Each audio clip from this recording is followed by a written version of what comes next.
Her laugh that night sounded nothing like joy. It sounded like confession. But that was later. Before that night, before the sound that still echoes in my head when the house gets quiet, there was a routine. Simple, predictable. The kind of routine you can narrate without checking the clock because you already know what time each part shows up. I'm Mark, 36. I wire houses and fix the things people only notice when they stop working. I like routines. They're honest. They don't flirt with you and then disappear. They tell you when they're arriving, what they're bringing, and when they're leaving. For most of our marriage, Claire's nights out fit right into that box.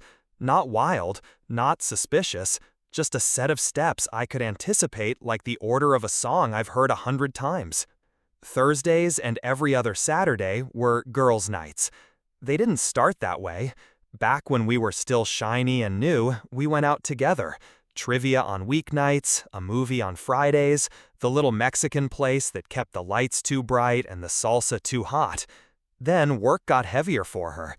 Deadlines stacked up, the group texts with her friends got louder.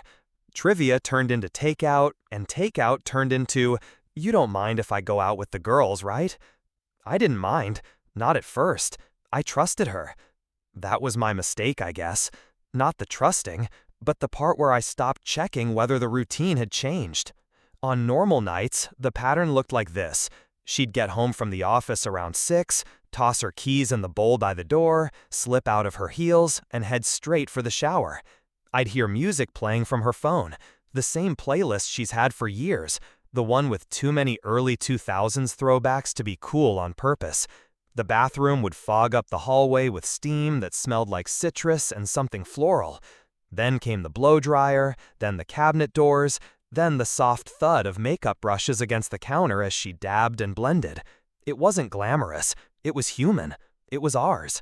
She always asked what I wanted from the store, even though she never remembered to buy it. "Need anything?" she'd yell over the dryer. I'd say milk or paper towels, and she'd come home with a new lipstick and a bag of pretzels. It became a joke, a harmless one. We'd laugh, I'd run to the corner market later, and the world would keep turning. Her outfit routine was its own little loop. Jeans that fit better than any tailor could explain, a simple top, gold hoops, hair loose over her shoulders, even though she played with it all night. If it was summer, sandals. If it was winter, the black boots she said made her feel like she had her life together. A spritz of perfume, light and clean, the kind that faded on the way out the door, but lived for hours on the pillow she wasn't sleeping on.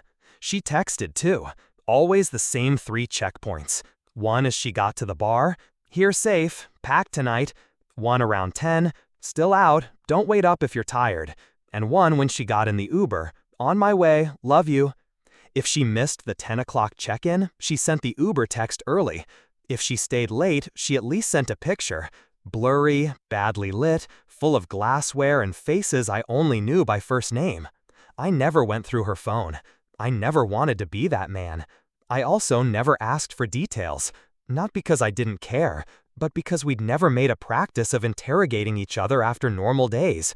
I gave her the same privacy I wanted. The space to decompress without turning everything into a report. We built a marriage on that kind of trust. I thought that meant we were safe. On those nights, I did the same things too. I wiped the counters, I ran a load of laundry and forgot it in the washer. I watched a game I didn't care about because the announcers were calm. I paid bills, rearranged my toolbox, fixed a crooked cabinet hinge, even though nobody else would have noticed. I'd fall asleep on the couch and wake to her tugging the blanket up over me, whispering, "Hey, sleepy," like a habit she couldn't break. She smelled like the bar, clean beer and lemon. She rinsed off the noise in the shower and slid into bed without fanfare. We didn't argue about hours or friends or why didn't you text me back. The routine worked, or at least it looked like it did. Looking back, there were small changes, nothing dramatic. The way the 10 o'clock text slid toward midnight, the way pictures turned into boomerangs with faces half out of frame, the way girls' night occasionally picked up a few guys from someone's office. She mentioned that part casually, like you'd mention a new appetizer on the menu. Liam from marketing bought around. Jasmine invited her neighbor and his friend. It all sounded like grown-up life, not temptation. People work together. People have friends. People share a bar. If I had a red flag then, it wasn't a color I recognized. It looked like busyness. It sounded like a life well lived. It fit the shape of what we said we wanted. Room to breathe, trust to stand on, love that didn't require a daily sign-in sheet. So when I tell you about the night her laugh gave her away, understand this first. I didn't come into it suspicious. I came into it from 1,000 ordinary Thursdays where everything returned to normal by morning. I came into it as a husband who took pride in being steady. I came into it believing the sound of her keys at the door meant home. That's why I missed the way the routine had shifted under me. That's why the echo of her laugh could break something I didn't know was fragile. That's why, when the door finally opened on the night everything changed, I listened harder than I ever had before. Her nights out weren't new to me. Over the years, I'd grown used to her girls' nights, the kind where she promised it was nothing more than a few drinks, some bad karaoke, and laughter echoing down dimly lit bar corridors. I never tried to stop her. I wasn't that kind of husband. Trust, to me, had always been the foundation of what we built, and up until then, I thought we had plenty of it. But that night carried a weight that I couldn't quite shake. It was in the way she lingered in front of the mirror longer than usual, her hands smoothing her hair again and again, as if perfection mattered more than casual company. The perfume she chose wasn't her everyday scent. It was heavier, sharper, the kind that clung to skin like a signature. When she left, there was no hesitation in her step, no backward glance to meet my eyes, just the click of her heels fading into the hallway and the sound of the front door closing like a final word.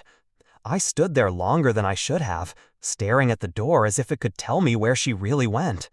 It wasn't just her that felt off. It was the air of the house after she left. Too still, too calculated, as though it knew something I didn't. I sat on the couch with the TV on low, but every laugh track, every clumsy scene from the sitcom reruns felt like it was mocking me. My beer tasted flat, my phone screen too bright, and the clock hands too loud. I told myself not to spiral, not to make monsters out of shadows, but my gut, that stubborn compass I'd learned not to ignore, kept whispering, "This isn't just another night out." Claire always had a rhythm to her returns. Even if she stayed late, she'd usually stumble in around midnight, maybe a little past. She'd slip off her shoes by the door, whisper something about being tired, and crash into bed after a quick shower. Predictable. Familiar. But that night, the clock stretched on. Midnight came and went. 1 o'clock passed. The street outside grew quiet. No cars, no footsteps, no muffled laughter from passing groups, just silence. I sat in the living room, pretending to read the same page of a book I'd opened an hour earlier, my eyes tracking the same paragraph over and over without taking in a word. By the time I finally heard the rattle of her keys in the door, it was nearly 3 in the morning. Too late, even for her. The door swung open, and she stepped inside with a laugh still caught in her throat. Loud, sharp, not the kind of laugh that belongs to someone winding down. It was the kind that belonged to someone who had been caught up in something they didn't want to end. Her cheeks were flushed, her hair tousled, her eyes a little too bright. She smelled like alcohol, yes, but there was something else, too. A blend of sweat, smoke, and an unfamiliar cologne that clung to her jacket like a ghost. She didn't notice me at first. She tossed her purse on the counter and scrolled through her phone, giggling at something on the screen, before finally glancing up and spotting me in the corner. "Oh, you're still up," she said, like it was strange, like I was the one out of place. I nodded, my throat too tight to answer right away. Watching her sway slightly in the hallway, I knew, without needing proof, without needing words, that something had shifted tonight. That laugh wasn't just laughter. It was the sound of a secret spilling out, whether she realized it or not. When she finally kicked off her heels and wandered toward the kitchen, I stayed put on the couch, watching her through the dim light. I couldn't stop noticing the smell that trailed behind her. Not just the usual haze of bar smoke or that sharp tang of tequila on her breath. This was different. It was a mixture that didn't belong to her, not to her perfume, not to her skin. A masculine cologne, bold and musky, woven so tightly into her clothes it almost overpowered the floral notes she'd sprayed on hours earlier. It clung to her like a fingerprint. And the more I inhaled, the heavier the knot in my stomach grew. She opened the fridge, pulled out a bottle of water, and leaned against the counter, scrolling through her phone again, still smiling at whatever lit up her screen. Every so often, she let out a little laugh, not the careless, friendly laugh I'd heard 1,000 times before. This one was different, soft, almost private, like it wasn't meant for me at all. I could feel the distance between us stretching further with every second. She didn't even look in my direction, didn't ask why I was still awake, didn't offer me the usual casual details about her night. Instead, she gulped her water, set the bottle down, and headed straight for the bathroom, humming under her breath as if she'd come home from someplace that wasn't mine. When the bathroom door clicked shut, I leaned forward, elbows on my knees, and pressed my palms together. That scent hadn't lied. I didn't have proof yet, not the kind you can put into words or texts, but my gut had never screamed louder. Something had happened that night, and the smell of another man still hanging on her clothes was the first real crack in the wall I'd been pretending was solid. The shower ran for a long time that night, longer than usual. I sat there on the couch, the low hum of water behind the bathroom door making my thoughts louder. I tried to tell myself I was imagining things, that scents can mingle in crowded bars, that maybe some guy brushed past her on the way to the restroom and the cologne stuck. But the logic didn't hold. I knew her patterns too well. I knew how she smelled when she came home from karaoke nights with her friends, from office happy hours, even from the company Christmas parties. This wasn't that. This was different. When she finally emerged from the bathroom, hair damp, cheeks still flushed, she padded into the bedroom without a word. Normally, she'd slide into bed next to me, mumble about how loud the music was or how much fun Jasmine had made of herself. Instead, she curled up with her phone like it was the only company she wanted. I gave her a few minutes before I walked down the hall. I stood in the doorway, watching her in the glow of the screen. She was lying on her side, the blankets tangled around her, thumbs moving fast, a grin tugging at her lips. Every so often, she let out a little giggle, soft, stifled, the kind that didn't belong to me anymore. It wasn't the laugh of someone watching a funny meme or a dumb video.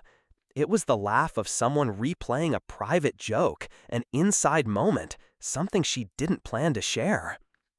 My chest tightened with a pressure I didn't have a name for. I wasn't just jealous. I wasn't even angry yet. I was absent. I stood in the doorway of my own bedroom and felt like I didn't belong there, like she'd built a wall between us that only lit up when her phone screen did. She didn't even notice me, not when I leaned against the frame, not when I shifted my weight on the floorboards.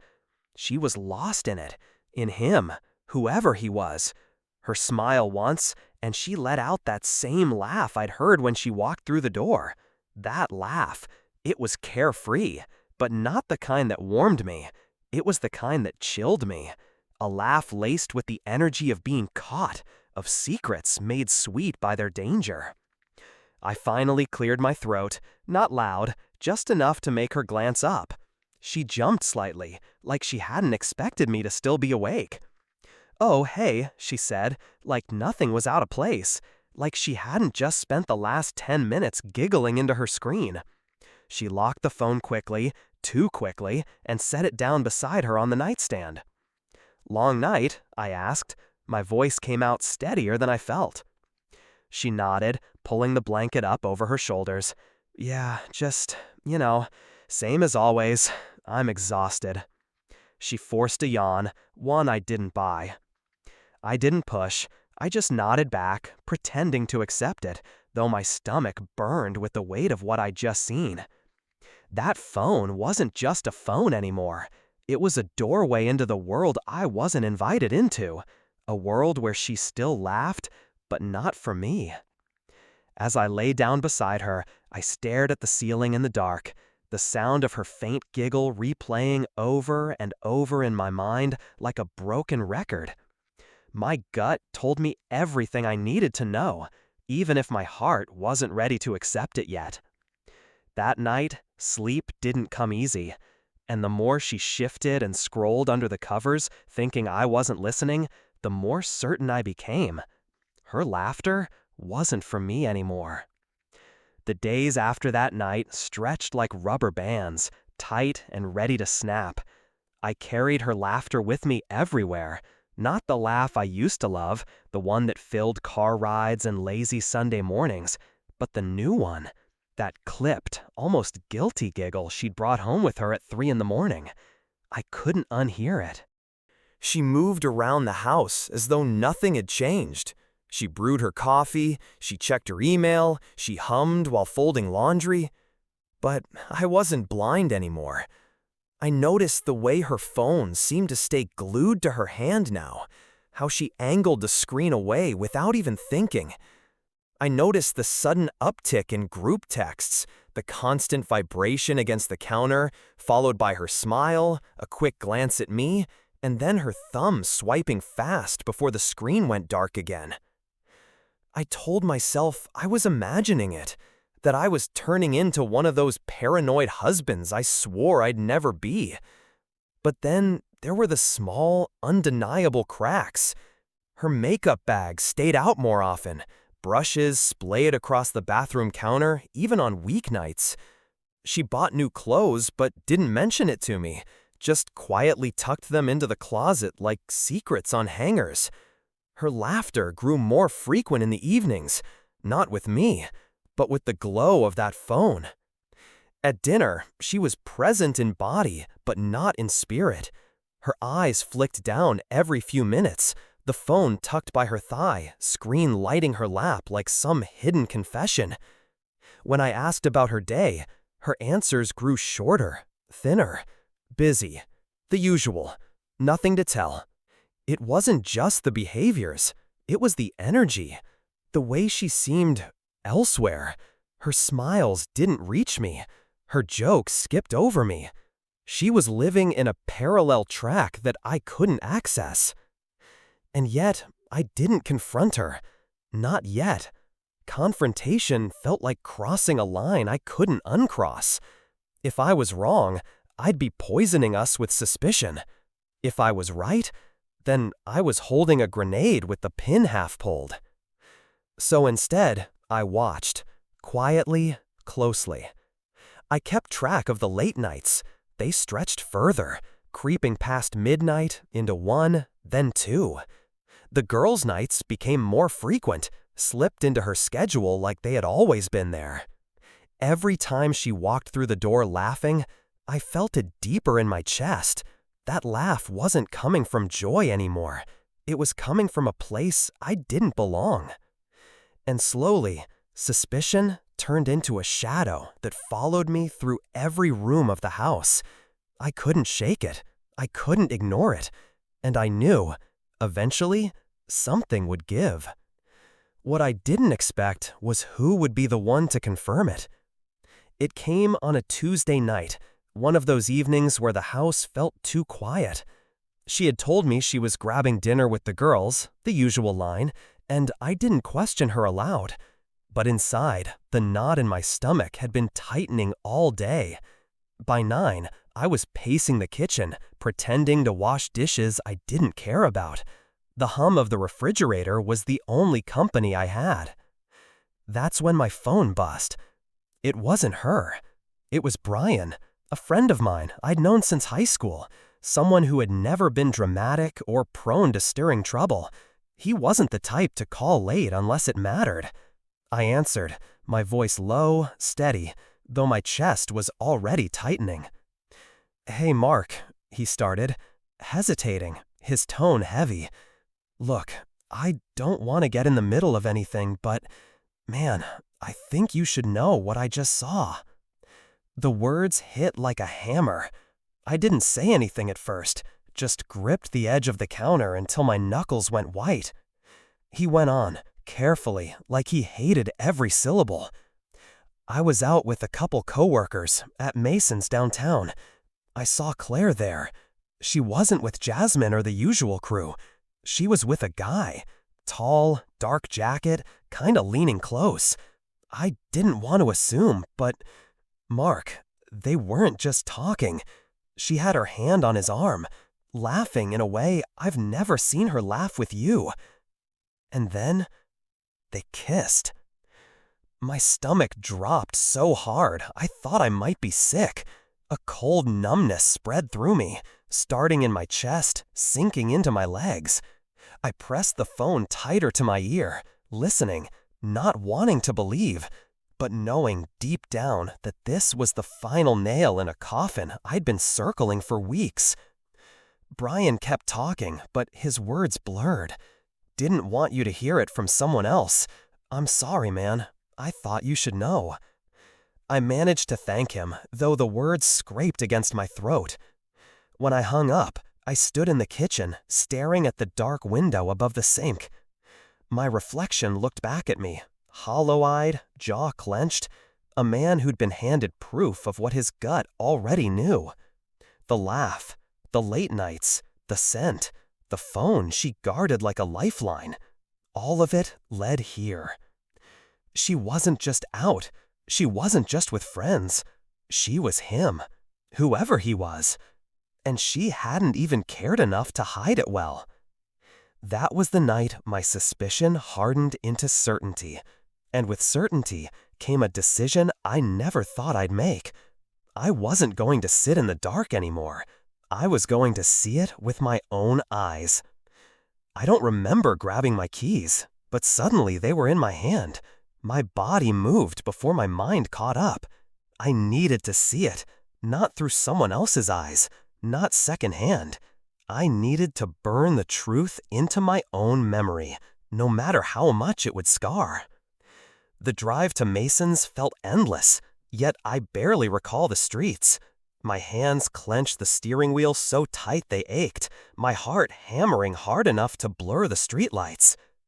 I told myself, maybe Brian was mistaken. Maybe it was a misunderstanding. Maybe it wasn't as bad as he made it sound. But I knew.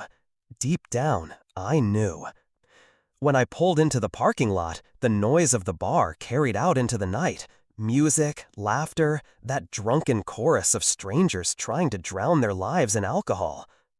I sat there for a moment, headlights off, staring at the front entrance. People came and went, arms draped over shoulders, voices rising in sloppy joy. And then, through the glass, I saw her. Claire. She was easy to spot, even in the crowd. Her laugh carried, her smile stretched wide. She leaned against the bar with a drink in her hand, her other arm brushing against a man standing far too close.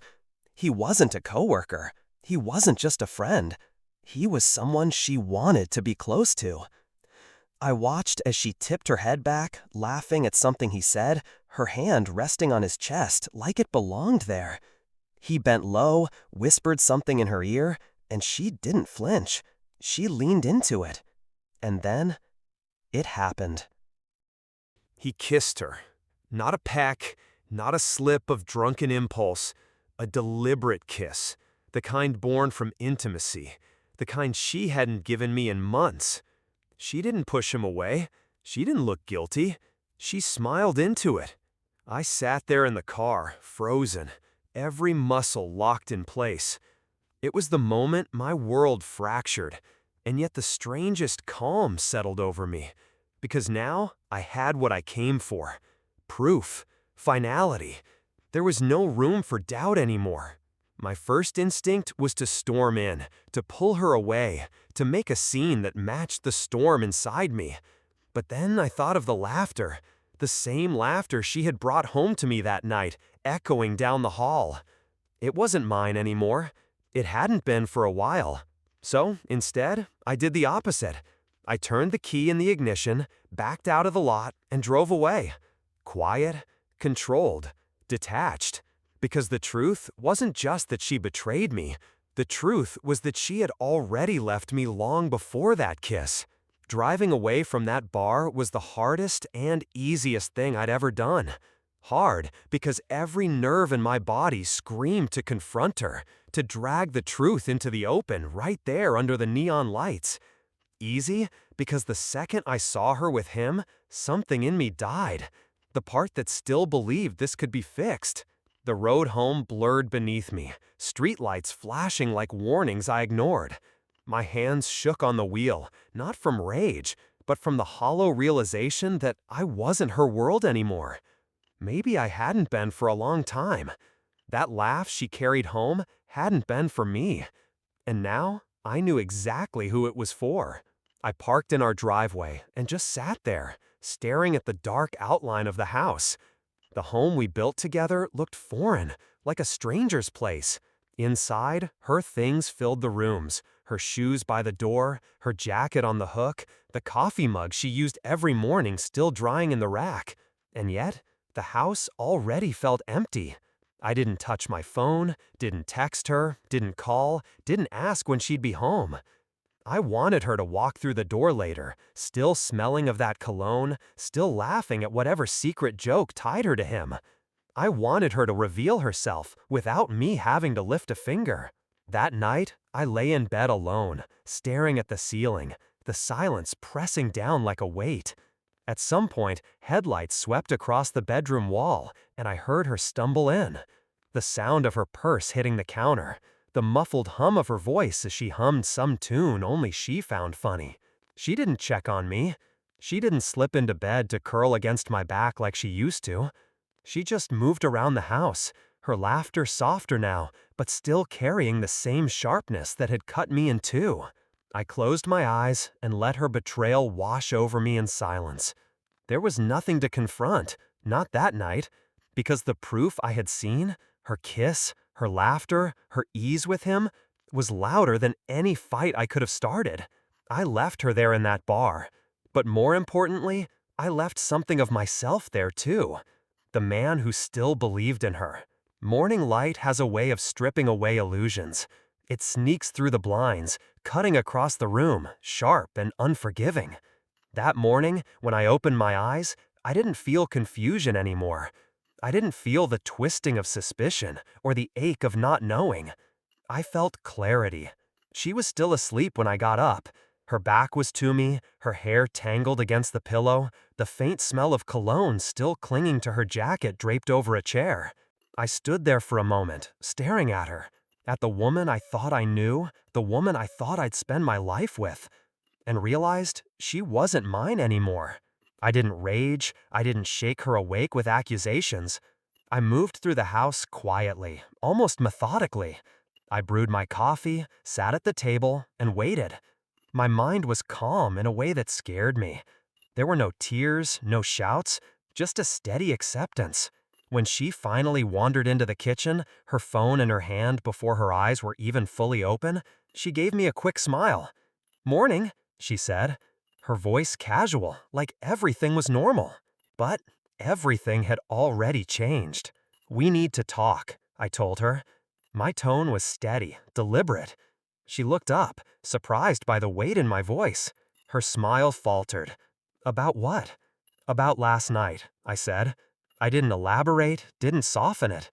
I watched her eyes widen, her posture stiffen, the way her fingers tightened around her phone. Guilt is its own confession.